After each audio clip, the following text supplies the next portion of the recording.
하나님 말씀 봅니다. 마태복음 27장 11절에서 26절까지 보도록 합니다. 마태복음 27장 11절에서 26절까지입니다. 하나님 말씀 받으실 때 자리에서 일어나 주시기 바랍니다. 하나님 말씀이 이러합니다. 예수께서 총독 앞에 섰음에 총독이 물어 이르되 내가 유대인의 왕이냐? 예수께서 대답하시되 내 말이 옳도다 하시고 대제사장들과 장로들에게 고발을 당하되 아무 대답도 아니하시는지라. 이에 빌라도가 이르되 그들이 너를 쳐서 얼마나 많은 것으로 증언하는지 듣지 못하느냐 하되 한마디도 대답하지 아니하시니 총독이 크게 놀라워하더라. 명절이 되면 총독이 무리의 청원대로 죄수 한 사람을 놓아주는 전례가 있더니 그때 바라바라 하는 유명한 죄수가 있는데 그들이 모였을 때 빌라도가 물어 이르되 너희는 내가 누구를 너희에게 놓아주기를 원하느냐? 바라바냐? 그리스도라 하는 예수냐 하니 이는 그가 그들의 시기로 예수를 넘겨준 줄 알미더라. 총독이 재판석에 앉았을 때 그의 아내가 사람을 보내어 이르되 저 옳은 사람에게 아무 상관도 하지 마옵소서. 오늘 꿈에 내가 그 사람으로 인하여 애를 많이 태웠나이다 하더라. 대제사장들과 장로들이 무리를 권하여 바라바를 달라 하게 하고 예수를 죽이자 하게 하였더니 총독이 대답하여 이르되 둘 중에 누구를 너희에게 놓아주기를 원하느냐? 이르되 바라바로소이다. 빌라도가 이르되 그러면 그리스도라 하는 예수를 내가 어떻게 하랴? 그들이 다 이르되 십자가에 못 박혀야 하겠나이다.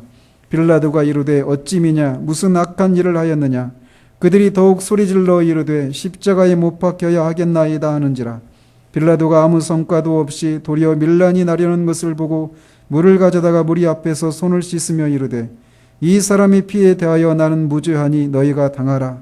백성이 다 대답하여 이르되 그 피를 우리와 우리 자손에게 돌릴지어다 하거늘 이에 바라바는 그들에게 놓아주고 예수는 채찍질하고 십자가에 못 박히게 넘겨주니라. 아멘.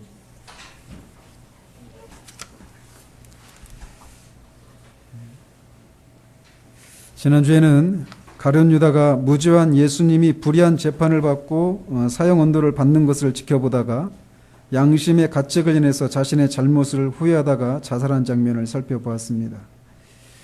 양심을 가책을 받아 자신의 죄를 떠올리게 하는 그 돈을 던져버렸지만 자신의 양심을 떨칠 수 없었던 가룟 유다는 결국 자살을 함으로써 이 땅에서의 모든 기회를 날려버리고 말았습니다.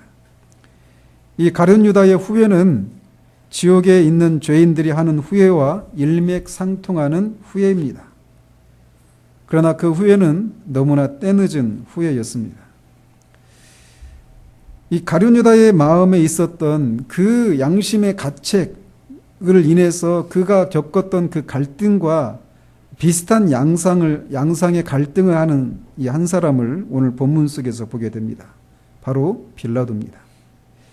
오늘은 이 예수님이 빌라도 총독에게 재판을 받으시는 장면을 살펴보도록 합니다. 오늘 이 11절은 앞에 그 2절에서 이렇게 이어집니다. 가룟 유다 얘기가 이렇게 삽입되어 있는데 예수님이 이 빌라도에게 재판을 받는 사건은 이 사복음서 모두에서 기록하고 있습니다. 그래서 그 내용들을 종합해서 살펴보도록 합니다. 유대인의 지도자들은 예수님을 빌라도에게 데리고 갔습니다. 그리고 그때 시각은 새벽이었습니다.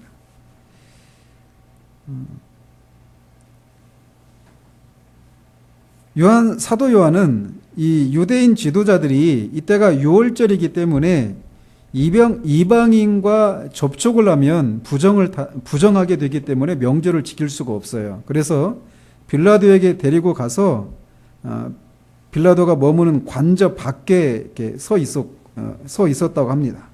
그래서 빌라도가 관저 밖으로 나와서 무슨 일이라고 묻자 유대인 지도자들은 예수님이 행악자이기 때문에 데려왔다라고 말을 합니다.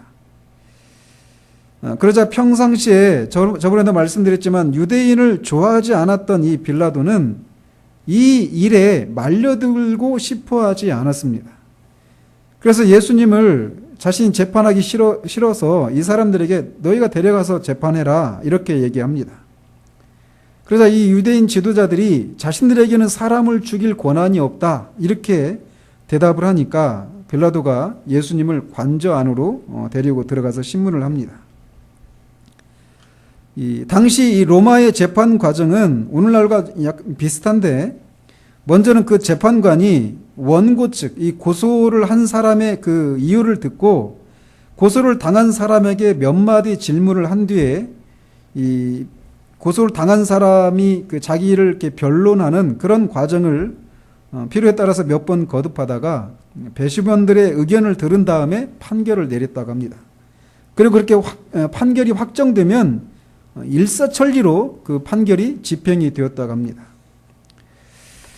이제 이 빌라도의 신문이 시작이 됩니다. 마태는 곧장 빌라도가 예수님에게 네가 유대인의 왕이냐 이렇게 물은 것으로 시작하고 있지만, 누가에 의하면 유대인 지도자들이 예수님을 고발하기를 이 사람이 우리 백성을 미혹하고 가이사에게 세금 바치는 것을 금하고 자칭 왕 그리스도라 하더라, 이렇게 고발을 합니다. 즉 그들은 예수님이 백성들을 미혹한다, 혹세무민한다, 이런 이유로 또 가이사에게, 황제에게 세금을 바치지 못하도록 했다라고 하는 그런 이유로, 그리고 자신을 왕이라고 한다, 자칭 왕 그리스도라고 한다 라고 하는 이 세 가지 이유로 예수님을 고발을 합니다. 유대인 지도자들이 제시한 죄목은 세 가지지만 결국 한 가지로 이렇게 결론 낼 수 있죠. 즉 예수님이 반란자라는 거예요. 내란 선동자라는 것이죠. 그래서 그는 정치적으로 위험한 인물이다라고 하면서 고발을 했던 것입니다. 그들은 이미 예수님이 자신을 하나님의 아들 그리스도다라고 말했기 때문에 신성 모독에 해당되어서 사형을 언도했습니다. 그러나 이런 종교적인 이유만으로는 사형을 집행할 수 없었기 때문에 이렇게 예수님에게 정치적인 죄목을 붙여서 고발을 했던 것이죠. 이런 설명을 들은 로마의 총독인 빌라도로서는 내란 선동자로 고발된 예수님에 대한 신문을 하지 않으면 안 됐습니다. 그래서 예수님을 데리고 관저에 들어가서 네가 유대인의 왕이냐라고 이렇게 묻기 시작했던 거죠. 그런데 빌라도가 예수님께 네가 유대인의 왕이냐라고 물었던 것은 지도자들의 말을 믿었기 때문에 그렇게 물었던 것은 아닙니다. 빌라도가 이 유대인 지도자들의 이 말을 믿을 수 없었던 것은 상식적으로도 맞지 않는 일이었습니다. 알다시피 당시 유대는 오랜 세월 동안 식민 지배를 받고 있는 상황이었습니다. 그렇기 때문에 이 유대 민족에 있어서 가장 소망이 뭐냐면 자신들이 스스로 독립해서 자신들의 왕을 갖는 것이었어요. 그리고 그런 것 때문에 수시로 많은 그런 게릴라 전술에 의한 그런 이 독립운동이 여기저기서 일어나고 있었단 말이죠. 더더군다나 이 유대인 지도자들은 빌라도를 좋아하지도 않았습니다. 그런데 유대인 지도자들이 유대인의 왕이다라고 한다고 하는 이유로 예수님을 빌라도에게 데려와서 고발을 한 거예요. 전혀 상식적으로도 맞지가 않는 거죠. 왕을 오히려 우리도 독립해서 왕을 가지기를 원하는 이런 민족의 대표자들이 이 사람이 유대인의 왕이라고 한다라고 하면서 고발을 하고 있단 말이죠. 상식적으로 맞지가 않는 거죠. 뿐만 아니라 이 18절에서 나오듯이 이 빌라도는 유대인 지도자들이 예수님을 자신에게 넘겨서 이렇게 죽이고자 하는 것이 예수님에 대한 시기 때문이다라고 하는 것도 알고 있었습니다. 그래서 그들을 돌려보내고자 했지만 예수님이 왕이라고 했다고 이렇게 고발했기 때문에 로마의 관료된 입장에서는 이것을 신문하지 않을 수 없었던 것이죠. 이렇게 네가 유대인의 왕이냐라고 묻는 빌라도의 질문에 예수님은 네 말이 옳도다라고 대답하십니다. 빌라도는 예수님이 유대인의 왕이냐라고 물었을 때는 이 정치적인 그런 왕이냐고 물었습니다.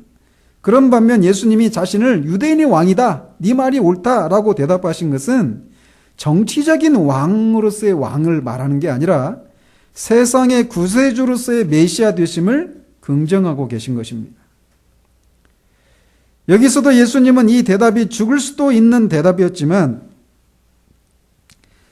방금 전에 대제사장에게 자신이 하나님의 아들 그리스도이심을 선언하신 것처럼 그렇게 숨기지 않으시고 대답을 하십니다. 그러자 빌라도는 추가적으로 몇 가지 질문을 예수님께 던지지만 예수님은 침묵으로 일관하십니다. 그러자 대제사장들과 장로들이 예수님에 대해서 계속해서 추가적인 고발 사유들을 말을 합니다. 그럼에도 불구하고 예수님은 아무런 대답을 하지 않으십니다. 그러자 빌라도는 크게 놀랍니다. 아마도 그는 두 가지 이유로 놀랐을 것입니다. 그는 로마의 총독으로 한 이 유대 지역에서 10년 정도를 지냈거든요. 그러니까 지금 이 일이 있고 나서, 그러니까 이 사람이 AD 26년에서 36년까지 이 유대 지역의 총독으로 지냈거든요. 빌라도가. 그러니까 예수님이 뭐 33년 정도에게 죽으신 걸로 보면 이미 여기에서 오랫동안 재판을 이미 많이 진행해 봤던 사람이 빌라도예요. 근데 그의 경험에 의하면 이렇게 피고로 몰린 사람들은 언제나 나는 죄가 없다, 또는 죄가 있더라도 그렇게 큰 죄는 아니다 라고 하면서 자신의 죄를 없다고 주장하든지 또는 아주 적은 죄라고 하면서 자신을 변론하기 마련이란 말이죠. 그런데도 예수님은 단 한마디도 자신의 무죄를 주장하지 않고 있다는 겁니다. 그 사실로 인해서 그가 놀랐을 것입니다. 또 그를 놀라게 한 것은 예수님이 유대인 지도자들이 고발한 것처럼 예수님의 모습에서는 어떤 선동가나 문제를 일으키는 그런 사람과는 너무나 거리가 먼 모습을 보았기 때문입니다. 죽을 수도 있는 이런 위기 앞에서도 신적인 평안 가운데 조용하고 품위 있고 침착한 그의 모습에 그가 오히려 압도되었습니다. 예수님의 침묵은 대제사장의 신문 때에도 자신의 무죄를 변명하지 않고 침묵하셨던 것처럼 이사야의 예언에 대한 성취이기도 합니다. 그는 털 깎는 자 앞에 있는 양처럼 잠잠했다라고 메시아 이 예언인 그 이사야 53장에서 말하고 있는데 그것에 대한 성취라는 거죠. 이렇게 1차적으로 빌라도는 예수님의 이런 모습을 인해서 예수님이 죄가 없다라고 하는 것을 확신할 수 있었습니다. 그래서 그는 이 1차 신문을 마친 후에 내가 보니 이 사람에게는 죄가 없다라고 선언을 합니다. 그러자 대제사장들과 장로들은 소리를 높여서 말하기를 예수님이 유대에서 가르치고 갈릴리에서부터 시작해서 여기까지 와서 백성을 소동하게 한다라고 외칩니다. 예수님이 갈릴리에서부터 가르쳐서 여기까지 와서 백성들을 소동하게 했다라고 하는 이 말이 빌라도에게는 복음으로 들렸습니다. 왜냐하면 빌라도는 이 성가신 일에 끼어들고 싶지 않았어요.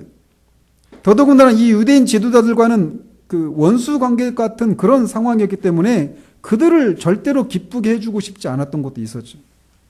그런데 이 피고 예수가 갈릴리 출신이라는 거예요. 마침 이 갈릴리의 이 분봉왕인 갈릴리를 관할하고 있는 헤롯 왕이 예루살렘에 와 있었거든요. 그래서 이 예수가 갈릴리 출신이라는 얘기를 듣고 이 자기 책임을 헤롯에게 떠넘기려고 예수님을 헤롯에게 보냅니다. 그러나 헤롯 앞에서도 예수님은 아무런 말씀을 하시지 않자 헤롯도 예수님을 조롱하면서 다시 예수님을 돌려보냅니다. 그러자 빌라도는 두 번째로 자신도 예수님에게서 죄를 찾을 수 없을 뿐만 아니라 헤롯도 예수에게서 죄를 찾을 수 없으니까 나에게 돌려보내지 않았느냐라고 하면서 예수님에게서 유대인 지도자들이 고발한 죄를 찾을 수 없다라고 두 번째 무죄를 선언합니다. 그러나 유대인 지도자들은 더욱 소리를 높여서 예수님의 유죄를 고집합니다. 빌라도는 두 가지 이 딜레마에 빠져 있습니다. 하나는 빌라도는 예수님이 죄인이라고 선언하고 싶어 하지 않았어요. 왜냐하면 예수님에게는 죄가 없다고 믿었기 때문이에요. 그러나 동시에 그는 예수님의 무죄를 선언하는 그런 행동, 예수님이 무죄다라고 하는 것을 입증할 그런 행동을, 즉 예수님을 놓아주는 그런 일도 하고 싶어 하지 않았어요. 예수님이 유죄다라고 하는 선언도 하고 싶지 않았고, 예수님이 무죄다, 그래서 예수님을 놓아주려고 하는 이 행동도 하고 싶지 않았어요. 왜? 유대인 지도자들이 이렇게 막 몰려와가지고 압박을 가하니까. 이 두 가지 조화될 수 없는 일을 하기 위해서 그는 국리의 국리를 했던 것이죠. 그래서 그는 헤롯에게 그 책임을 전가하기 위해서 보냈지만 다시 돌려보내자 이번에는 또 다른 타협을 시도합니다. 즉 예수님을 죄인이라고는 선언하지 않아요. 그러면 죄인이라고 선언하지 않고 또 그렇다고 해서 죄가 없으니까 놓아줘라 이렇게도 말하지 않는 제3의 길을 모색하는 거죠. 그게 뭐냐면 예수님이 죄가 없지만 너희들이 하도 그렇게 하니까 내가 예수를 때려서 놓아주겠다. 이렇게 타협을 시도합니다.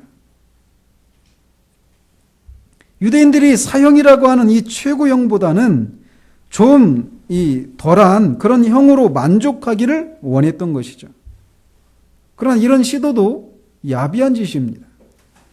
왜냐하면 만약 예수님이 무죄했다면 그는 채찍질을 당해서도 안 되죠. 그냥 석방되어야 했기 때문이죠. 그러나 이런 빌라도의 제안도 묵살됩니다. 한번 이 빌라도 안에서 일어나고 있는 그런 갈등들을 잘 따라가 보십시오. 예수님이 처음 이 빌라도의 관저에 끌려왔던 시각은 새벽이었지만 재판이 진행되고 또 헤롯에게 보내고 이렇게 다시 오고 하는 이런 사이에 이 소식을 들은 많은 백성들이 이제 빌라도의 관저에 몰려왔습니다. 즉 유대인 지도자들만 그 자리에 있었던 것이 아니라 이제 많은 백성들도 그 자리에 있었던 것입니다. 그래서 빌라도는 한 가지 꾀를 또 다시 떠올립니다. 즉 백성들의 힘을 빌어서 예수님을 놓아주고자 하는 그런 생각을 이렇게 기억을 다시 떠올리게 된 거예요.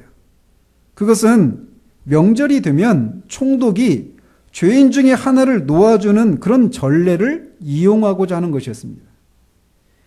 이런 전례가 어떻게 생겨났는지에 대해서는 분명하지 않지만 그는 이런 전례를 이용해서 백성들이 유대 지도자들과는 다르게 예수님을 석방하라고 할 것이다라고 하는 이런 기대를 가지고 이 제안을 이제 백성들에게 제안을 하는 것입니다.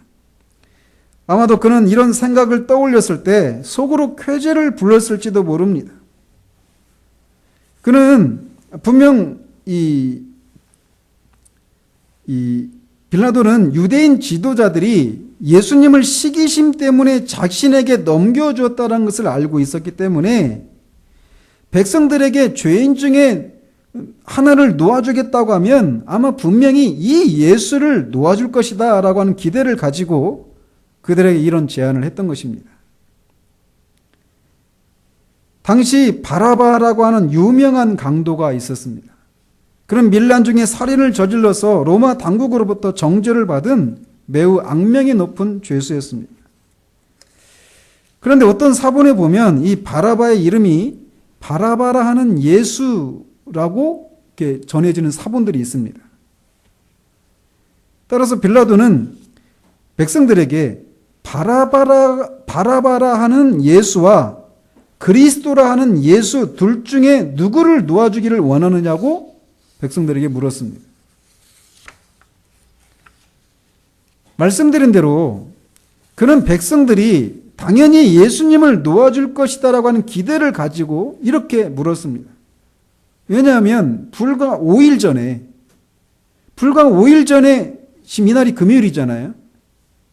이날이 금요일인데 불과 5일 전에 우리가 종려주일로 부르는 오늘날이 주일에 해당되는 그날에 백성들이 이 예수를 자신들의 왕으로 메시아로 대대적으로 칭송했다라고 하는 것을 빌라도도 알고 있었단 말이에요.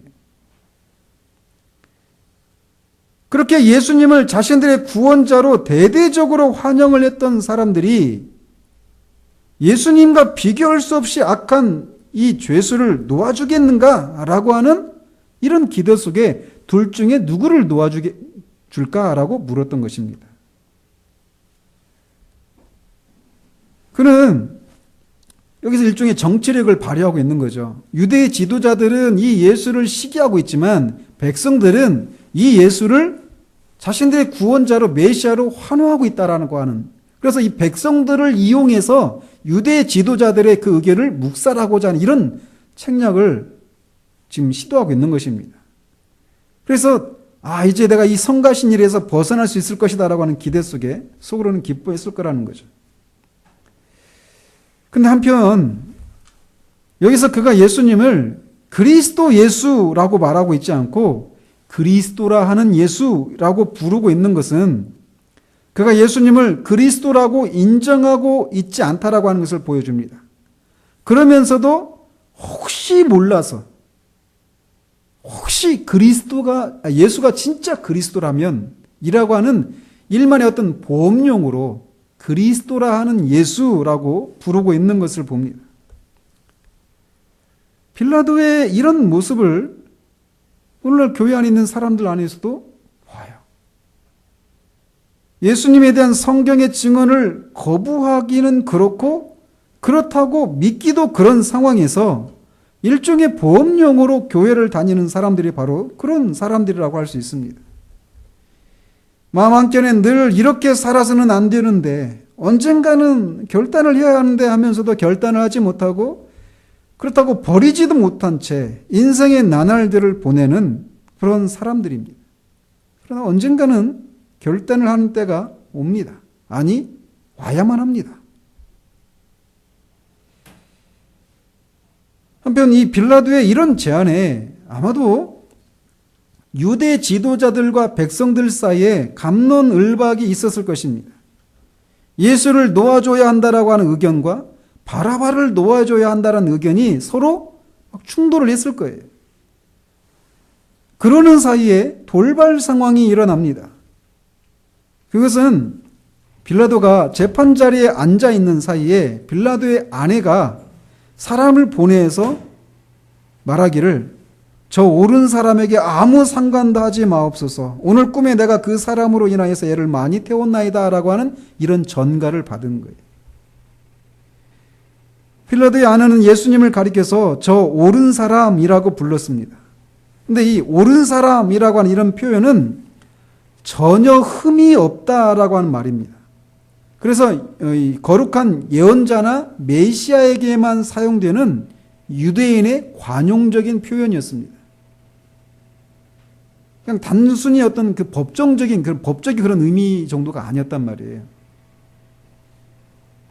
이것을 통해서도 예수님이 죄가 없다라고 하는 것을 다시 한번 말해지고 있는 것이죠. 따라서 예수님이 죄가 없는 분이다라고 하는 면에서는 이 그녀의 이 말은 옳은 말이었습니다. 따라서 이 아내의 이 말은 이 빌라도를 향한 하나님의 경고로도 작용했을 것입니다. 그리고 아내의 이런 말은 빌라도의 마음을 더욱 압박하는 것으로 작용했을 거예요. 그러면서 그녀는 빌라도에게 충고를 하는데, 그렇게 저 옳은 사람, 죄가 없는 저 사람에게 아무 상관도 하지 말라라고 말을 합니다. 그런데 이것은 지금까지 빌라도가 시도하고 있는 것이에요. 그죠? 아무 상관도 하고 싶지 않은 거예요. 자기가 이 일에 끼어들고 싶지 않은 거예요. 그는 예수님이 죄가 없다라는 것을 알아서 그를 놓아주고 싶었지만, 또 유대인 지도자들의 끈질긴 고발에 예수님을 그냥 놓아줄 수도 없는 이 진토의 양난의 상황에서 어떻게 하든지 자신이 이 일에 끼어들고 싶지 않아서 이런저런 시도를 하고 있었단 말이죠.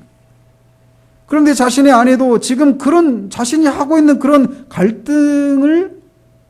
갈등하고 있는 것에 대해서 또 똑같은 충고를 하고 있는 거예요.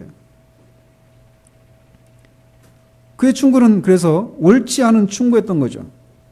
왜냐하면 죄가 없다면 상관을 하지 않는 것이 아니라 석방을 해야 되는 거예요. 그런 의미에서 그녀의 충고는 옳은 충고가 아니었습니다. 그러나 어쨌든 빌라도는 더욱 두려운 마음에 예수님을 놓아줘야 되겠다라고 하는 생각을 하게 되었을 것입니다. 이렇게 빌라도가 아내의 충고를 인해서 잠시 생각을 하는 중에 상황이 돌변을 했습니다. 그것은 대제사장들과 장로들이 이 백성의 무리들에게 권하기를 바라바를 달라 하게 하고 예수를 죽이자 하게 하기 때문이에요. 당시 유대인 지도자들은 누구든지 예수를 그리스도라고 인정하는 자들은 출교를 시켜버리겠다라고 백성들에게 공포했던 상황이었습니다. 아마도 그런 위세에 눌려서 백성의 무리들은 예수님 대신에 바라바를 놓아주고 예수는 죽여야 한다라고 하는 지도자들의 이 강압적인 충고에 눌리고 말았던 것입니다. 그렇다고 해서 백성들의 죄가 없는 것은 아니지만 지도자들의 죄는 더 크다고 할 수 있겠죠. 빌라도는 다시 한번 지도자들이 아니라 무리에게 묻기를 바라바라고 하는 예수와 그리스도라고 하는 예수 중에 누구를 놓아주기를 원하느냐라고 재차 묻습니다. 빌라도는 비록 유대 백성들이 이 사내들인 공의회 위원들의 충동질에 바라바를 놓아주라고 요구했지만 이 질문에 이 예수를 석방하라 라고 하는 그런 말을 하지 않을까라고 하는 일말의 기대 섞인 질문을 했던 것입니다. 그러나 이 빌라도의 이런 태도는 매우 무책임하고 결단성이 없는 그런 행동입니다. 자신은 재판장으로서 예수를 유죄라고 선고하든지 무죄라고 선고해서 석방하든지 둘 중에 하나를 할 수 있는 그런 그런 권한을 가지고 있는 사람이었어요. 따라서 그는 당연히 자신의 그런 양심적인 소신에 따라서 판결을 했어야만 했지만 이런 자신의 책임을 헤롯에게 넘겼다가 또 이번에는 백성들에게 이렇게 넘겨서 자신이 이 책임에서 벗어나고자 이런 시도를 하고 있는 것입니다. 그럼 백성들이 분명 예수를 놓아줄 것을 기대하면서 이렇게 물었지만 무리들은 바라바를 놓아달라고 소리를 치고 맙니다. 빌라도는 절망적이었습니다. 그는 양자택일을 해야만 했습니다. 예수님이 무죄라며 죄가 없다고 선언하고 석방을 하든지 죄인이라고 선언하든지 둘 중에 하나였습니다. 그러나 그는 도무지 조화시킬 수 없는 이 두 가지를 조화시킬 수 있는 방법을 찾았지만 찾을 수가 없는 상황에 직면하게 된 거죠. 이에 빌라도는 그러면 그리스도라 하는 예수를 내가 어떻게 하랴 하고 무리들에게 묻습니다.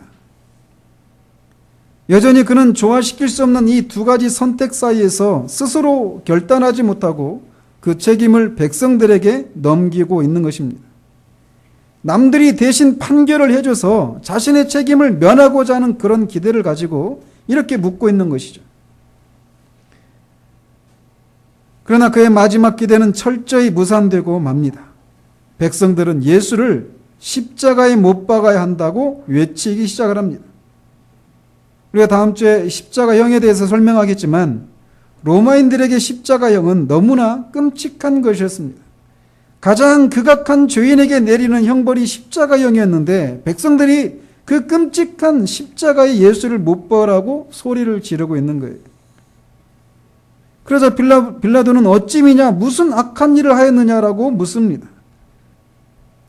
즉 그는 이 예수는 아무런 악한 일을 하지 않았고 죄도 저지르지 않았다. 그런데 어떻게 가장 괴악한 죄인들이 받는 십자가에 못 박으러 하느냐라고 묻고 있는 거예요. 이렇게 제차 3차 빌라도의 입을 통해서 예수님이 죄가 없는 분이라고 하는 사실이 선포되고 있었습니다. 그리고 이것은 빌라도를 통하여 하나님께서 친히 자기 아들의 절대적인 무죄, 완전한 의를 선언하는 것이기도 합니다. 왜 십자가에 못 박게 하느냐라고 하는 이런 빌라도의 질문에 사도 요한은 이 유대인 지도자들이 이 예수가 자신을 하나님의 아들이라고 했다라고 하는 그런 이유를 덧붙여서 자신들의 법도로 해도 이 예수는 사형에 해당되고 십자가의 형벌을 받아야 된다라고 얘기를 합니다. 그러자 빌라도는 더욱 두려움에 사로잡히게 됩니다. 예수를 무죄 석방하면 정치적인 책임을 지고 총독에서 물러나든지, 반대로 예수를 유죄라고 선고하고 십자가에서 예수를 죽이면 혹시 그가 하나님의 아들 그리스도라면 이거는 자신으로서는 도무지 감당할 수 없는 그런 일이 되는 거죠. 빌라도의 심령 속에서 일어나는 갈등은 이런 종류의 갈등이었습니다. 그리고 점점 그 갈등은 심화되고 있었습니다. 빌라도가 머뭇거리자 백성들은 더욱 소리를 높여 십자가에 못 박혀야 하겠다라고 외치기 시작합니다. 이제는 백성들의 흥분된 감정은 자칫 폭동으로 이어질 기세였습니다.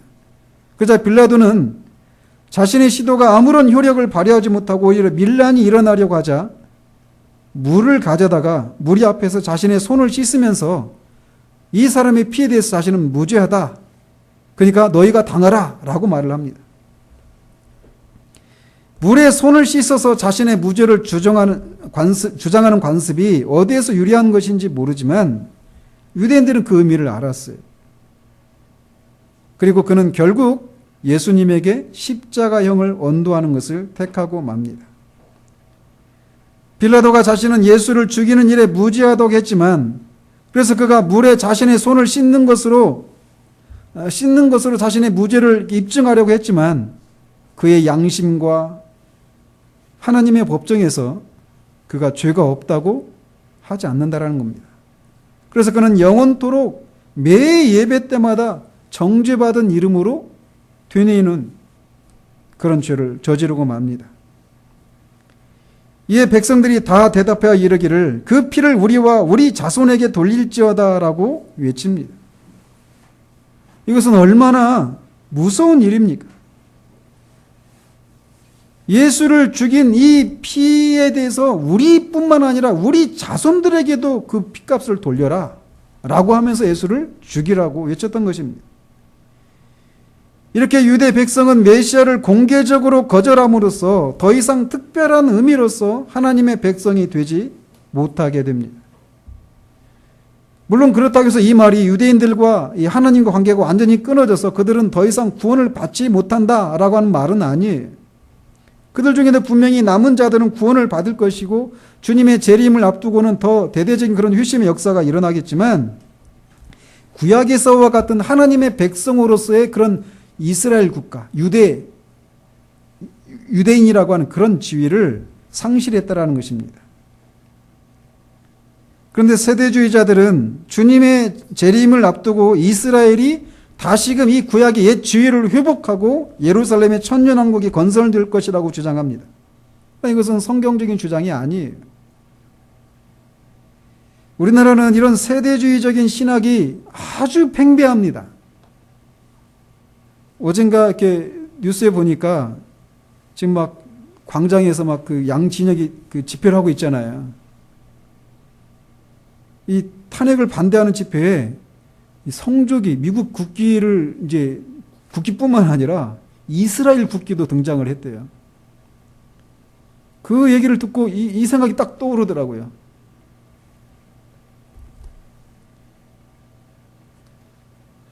이 세대주의적인 그런 신학의 결과죠.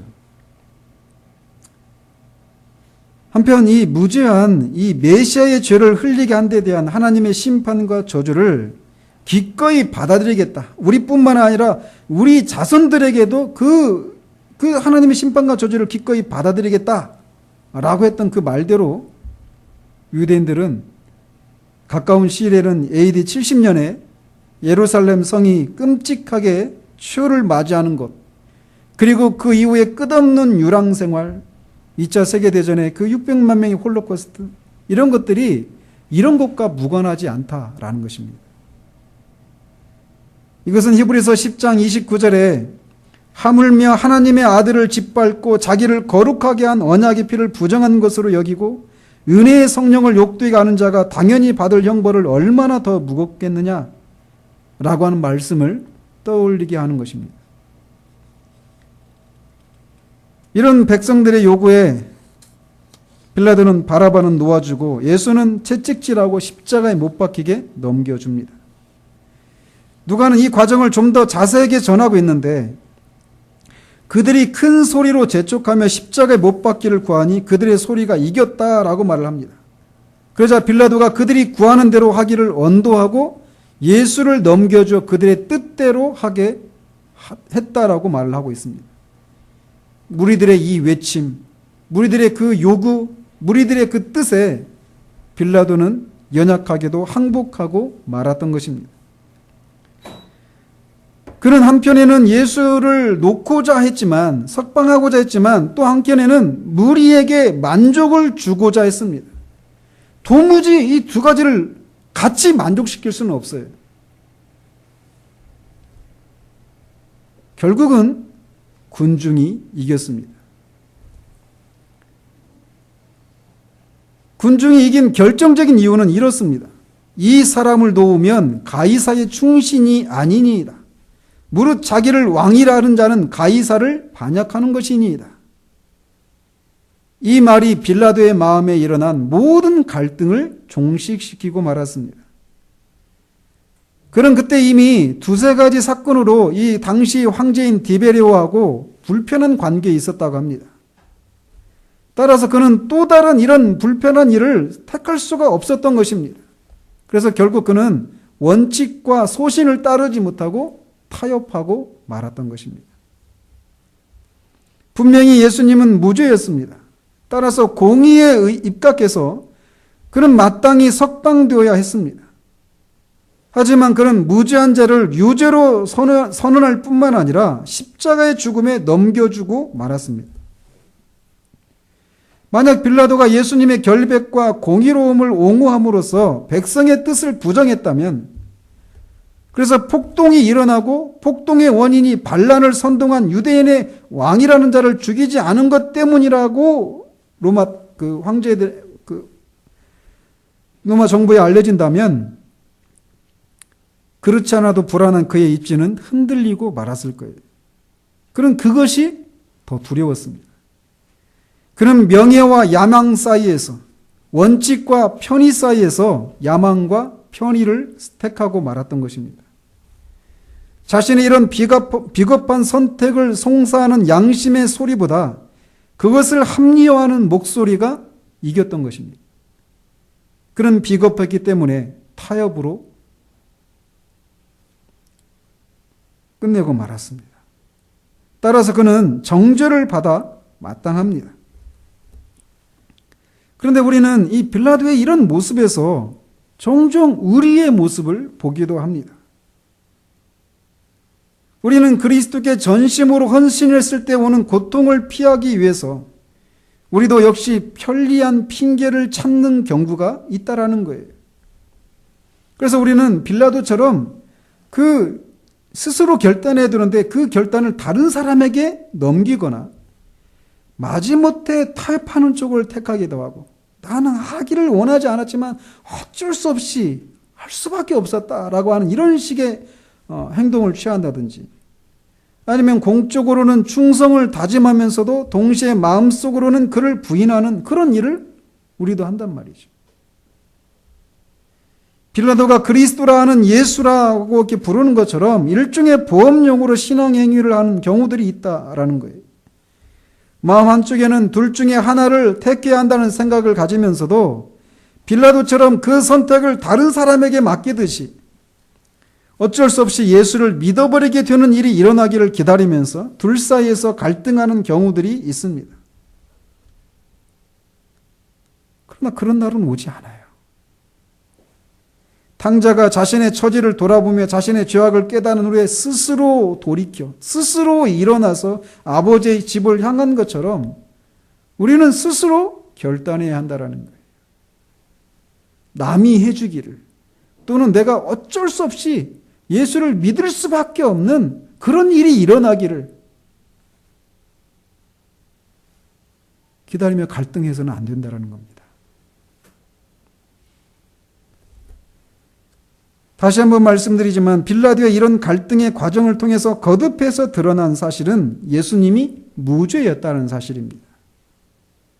계속해서 예수는 무죄라고 하는 것이 드러났지만 결국은 십자가에 못 박히고 마는 일이 일어났습니다. 왜 이런 일이 일어났을까요? 성경은 이렇게 말을 합니다. 그가 하나님께서 정하신 뜻과 미리 아신 대로 내준 바 되었거늘 너희가 법 없는 자들의 손을 빌려 못 박아 죽였다.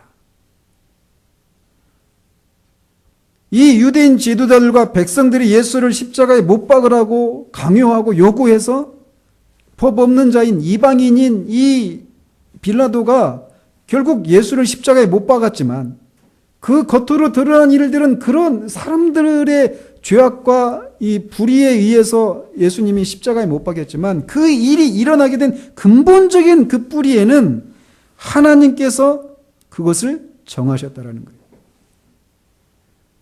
이 무죄한 예수를 불법한 자들에 의해서 불의한 죽음을 죽게 되는 이 일이 하나님이 정하신 뜻이었다라고 성경은 말하고 있다라는 겁니다. 왜냐하면 그것을 통해서 우리를 구원하시기 위함이에요. 빌라도는 바라바는 놓아주고 예수님은 채찍질하고 십자가에 못 박히게 넘겨주었습니다. 당시 그 채찍은 이 채찍 끝에 채찍이 여러 갈래로 이렇게 나누어져 있는데 그 채찍 끝에 동물 뼈나 쇠조각이 이렇게 달려 있었다고 합니다. 채찍을 막 죄수를 옷을 벗기고 막 등을 이렇게 후려 갈기는데 한번 딱 치면 막 그 뼈 조각이나 쇠 조각이 살점에 박혀가지고 그 뽑아낼 때 막 살점도 뜯겨나오고 막 그래요. 그 패션 오브 크라이스트 그 영화에 보면 그런 것이 많이 나오죠. 그래서 채찍을 맞다가 죽는 경우들도 많았다고 합니다. 무죄하신 분이 채찍을 맞으시고 십자가에 죽으신 거예요. 그거에 대해서 성경은 그가 찔림은 우리의 허물 때문이요 그가 상함은 우리의 죄악 때문이라. 그가 징계를 받음으로 우리는 평화를 누리고 그가 채찍에 맞음으로 우리는 나음을 받았도다 라고 말을 합니다. 무죄하신 이분이 그렇게 불의한 죽음을 죽으신 것은 인간적으로 보면 불의한 죽음이었지만 그 죽음을 통해서 우리가 나음을 입기 위해서 하나님이 정하신 죽음이었다라는 거예요. 저는 특별히 이 마지막에 나오는 이 바라바라고 하는 사람을 주목하고 싶습니다. 말씀드린 것처럼 그는 분명 정죄를 받아 죽어야만 하는 흉악한 죄수였습니다. 옛날 어떤 영화에 보니까 바라바가 이렇게 막 풀려날 때 이렇게 바라바가 나오는데 얼마나 막 야비한 그런 사람으로 이렇게 나오는지 몰라요. 흉악하고 야비하고. 실제로 그런 사람이었습니다. 그는 반란 중에 살인을 했던 흉악하고 악명 높은 살인자였습니다. 그런데 그가 석방된 거예요. 그 죄값을 따지면 그는 죽어야 된단 말이죠. 그런데 그 대신 예수님이 죽은 거예요. 저는 이 대목에서 복음이 무엇인가를 보게 됩니다. 물론 이 바라바가 구원을 받았다. 예수를 믿어서 구원을 받았다. 이걸 말씀드리는 게 아니에요. 복음의 한 일단을 보게 된다는 것입니다. 그 한 가지 사실은 심판을 받아 마땅한 죄인인 바라바가 예수님이 심판을 받게 됨으로써 노임을 받았다라는 거예요. 이런 측면에서 구원을 받는다라고 하는 것이 무엇인지를 잘 보여주는 장면 중에 하나라는 것이죠. 구원은 이 바라바가 석방될 만한 이유가 하나도 없어요. 그에게는. 그가 석방된 이유는 예수님이 그 자리에 있었다라는 이유 때문입니다.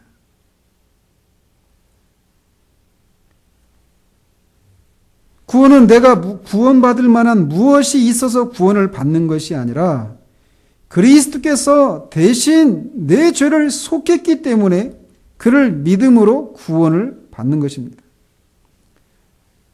다시 한번 말씀드리지만 이 장면이 복음의 모든 것을 다 드러내고 있다고 말하고 있지 않아요. 제가 지금 그렇게 말하고 있는 게 아닙니다. 어떤 한 부분을 보여주고 있다는 것입니다. 빌라도의 재판은 불의한 재판이었어요. 그러나 하늘에 있는 하나님의 법정에서는 공의로운 재판에 의해서 우리가 받아야 될 그 모든 죄의 형벌을 하나님의 아들 예수님이 다 받으셨어요.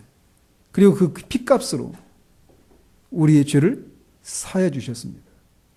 그래서 하나님이 빌라도가 이 바라바를 놓아준 것은 불의한 일이에요. 그렇지만 하나님의 법정에서 이루어진 이 공의로운 재판에 의해서 예수를 믿는 자들이 받는 그 죄사함은 공의로운 재판의 결과입니다. 왜? 죄값을 다 치렀으니까. 예수님이 우리를 대신해서.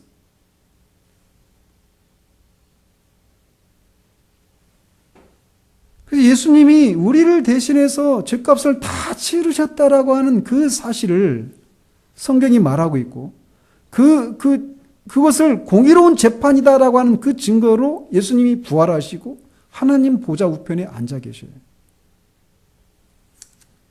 이 흔들림 없는 이 사실을 인해서 그 예수를 믿는 자마다 죄 용서를 해주시는 것이죠.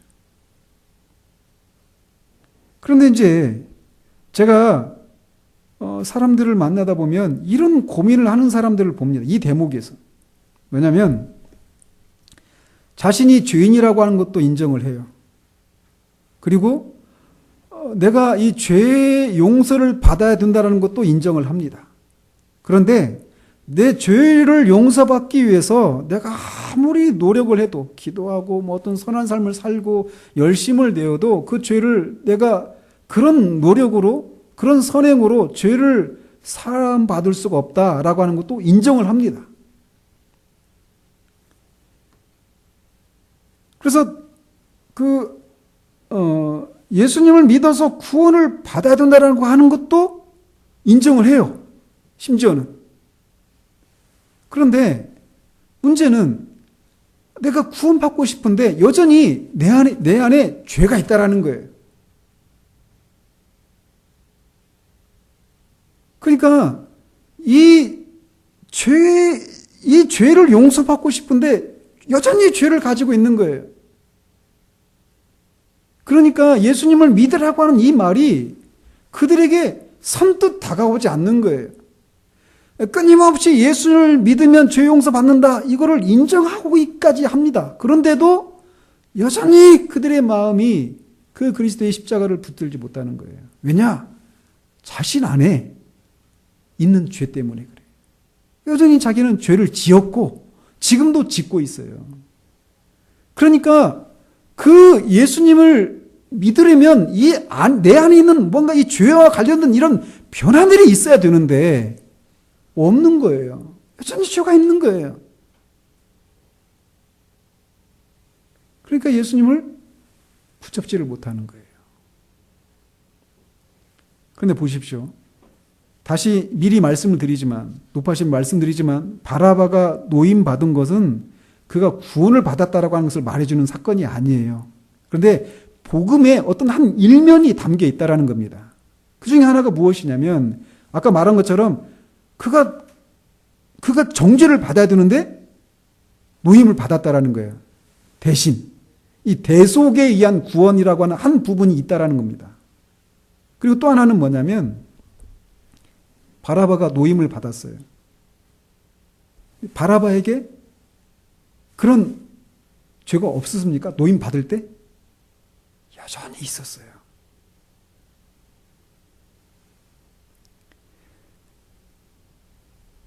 말씀드리고 싶은 게 이거예요. 우리가 예수님을 믿으면 하나님 우리를 죄 용서해 주셔요.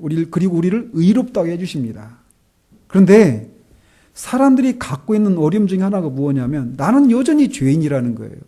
여전히 의인이 아니라는, 의롭지 않고 죄가 있다라는 거예요. 복음이 무엇이냐면요. 바로 그런 죄인을 죄 없다고 해주신다라는 거예요.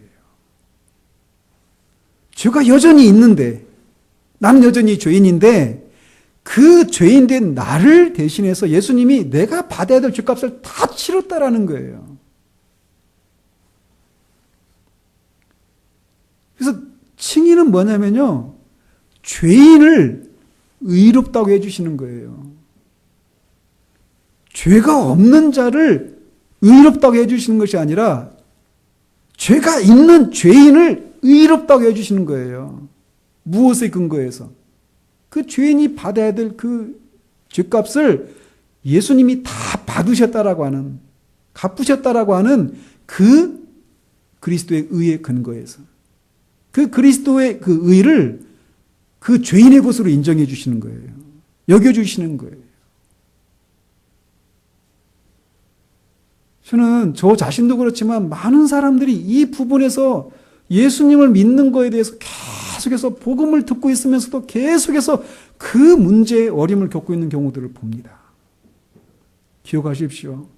하나님이 우리를 의롭다 하실 때 그 의롭다함을 받는 우리의 상태는 우리 내면이 죄가 없어지고 죄가 의로워진 그 상태에 있는 의인이 된 우리를 의롭다고 해주시는 게 아니에요. 죄인을 그리스도의 의에 근거해서 의롭다고 해주시는 거예요. 그래서 그걸 믿는 거예요. 그래서 내가 죄인이라는 사실들을 인정하고 있어요. 그리고 스스로 이 문제를 해결할 수 없다라고 한 것도 인정하고 있어요. 그런데 그런 죄인에게 그 예수님을 믿으면 죄 용서를 해주신다라고 하는 이런 복음도 듣고 있습니다. 그런데 문제는 말씀드린 것처럼 여전히 내 안에 있는 죄, 이것 때문에 선뜻 나가지 못하고 있는 사람들이 있어요. 어떻게 해야 될까요? 있는 모습 그대로 나가는 거예요.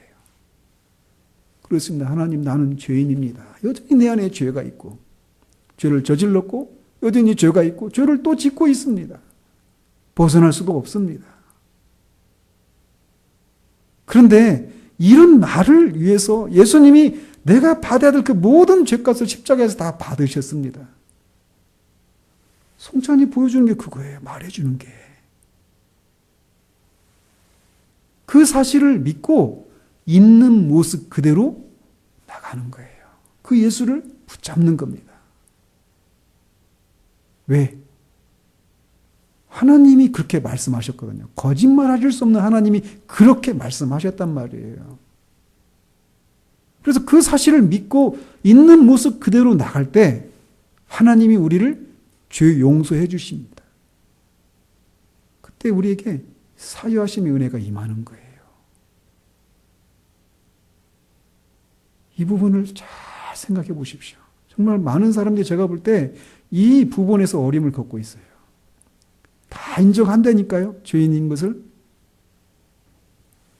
그런데 용서받을 만한 무엇이 내 안에 있어야 용서를 받는다라고 하는 생각을 갖고 있는 거예요. 그래서 언젠가 그런 일이 일어나기를 막연하게 기다리고 있는 거예요. 그게 아닙니다. 있는 모습 그대로 나가십시오. 바로 그런 여러분을 위해서 하나님의 아들이 십자가에서 죄값을 다 치르셨습니다. 바라바가 노임을 받은 이 사건 속에 복음의 그런 일단이 들어있다는 거예요. 그 은혜가 우리 모두에게 있기를 바랍니다. 기도하겠습니다. 하나님 아버지, 죄 없으신 예수님이 빌라도에게 불의한 재판을 받으시고 십자가의 형벌에 처해지는 이 재판의 장면을 살펴보았습니다. 자신의 야망과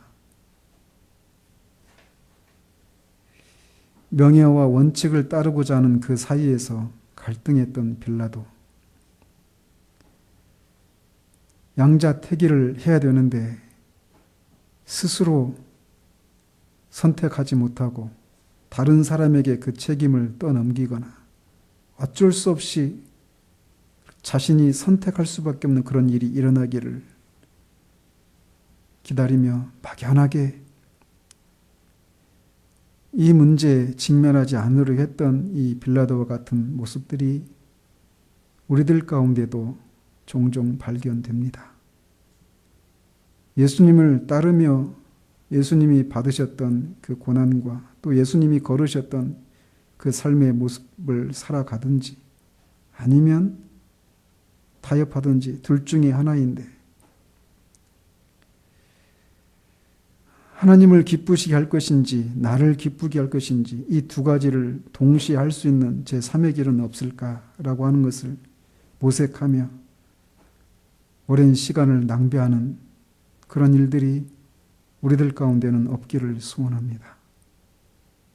하나님, 생각지도 않았던 횡재를 맞이한 이 바라바의 모습 속에서 이 복음의 일단을 봅니다. 그는 마땅히 정죄를 받아야 했지만 예수님이 정죄를 받으심으로 그가 노임을 받았습니다. 노임을 받은 바라바에게 아무런 자격도 없었던 것을 봅니다. 그런 모습 속에서 우리는 정말 우리가 죄인이라는 것도 인정하고 그 죄에서 벗어날 수 없다는 사실도 인정하고 예수를 믿어야만 죄 용서를 받는다라고 하는 이 복음을 듣고 있으면서도 여전히 자신 안에서 있는 그 죄와 변화되지 않는 그런 모습 때문에 계속해서 그리스도께로 나아가지 못하고 있는 사람들에게 이 말씀을 통해서 그 모습 그대로 주님께 나아가 주님을 붙드는 자들에게 죄 용서의 은혜를 허락해 주신다라고 하는 이 복음을 맛보는 일들이 일어날 수 있도록 주님 역사해 주시기를 원합니다. 있는 모습 그대로 나아가서 한 번도 경험하지 못했던 세상이 알 수도 줄 수도 없는 그 참된 평강과 만족과 기쁨을 생명을 누리는 일들이 일어날 수 있도록 주의 성령님이 역사해 주시기를 소원합니다. 예수 그리스도 이름으로 기도합니다. 아멘.